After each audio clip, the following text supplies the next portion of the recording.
ിലെ സുക്മയിൽ Maoist ആക്രമണത്തിൽ വീരമൃത്യു വരിച്ച സിആർപിഎഫ് ജവാൻ ആർ വിഷ്ണുവിന് നാടിന്റെ അന്ത്യാഞ്ജലി. തിരുവനന്തപുരം നന്ദിയോട് പൊട്ടൻചെറിയുടെ വീട്ടിൽ പൊതുദർശനത്തിന് വെച്ച മൃതദേഹത്തിൽ നൂറുകണക്കിന് പേർ അന്ത്യാഞ്ജലി അർപ്പിച്ചു.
നന്ദിയോട് പഞ്ചായത്ത് ഓഫീസ് മന്ദിരത്തിലും SKV ഹയർ സെക്കൻഡറി സ്കൂളിലും മൃതദേഹം പൊതുദർശനത്തിന് വയ്ക്കും.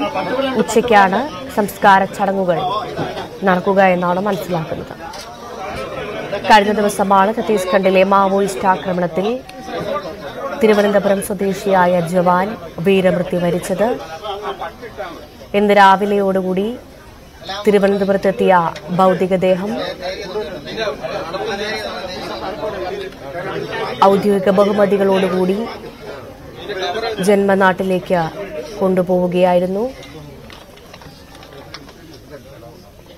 ഇപ്പോൾ വീട്ടിലെത്തിച്ച ഭൗതികദേഹത്തിന് ആചാരപരമായ ചടങ്ങുകൾ, കർമ്മങ്ങൾ നടക്കുകയാണ്. അതിനുശേഷം പൊതുദർശനത്തിന് വെച്ച ശേഷം ഉച്ചയ്ക്ക് ശേഷമായിരിക്കും ധീരജവാൻ ആർ വിഷ്ണുവിന്റെ ഭൗതികദേഹം സംസ്കരിക്കുക. ഒരു മാസം മുൻപാണ് കൃത്യമായി വിഷ്ണു ലീവിന് നാട്ടിൽ വരികയും തന്റെ പുതിയ വീടിന്റെ പാലുകാച്ചൽ ചടങ്ങടക്കം നിർവഹിച്ച് മടങ്ങിപ്പോവുകയും ചെയ്തത്. 2 കുഞ്ഞുങ്ങളാണ് വിഷ്ണുവിനുള്ളത്. അതിലൊരാളുടെ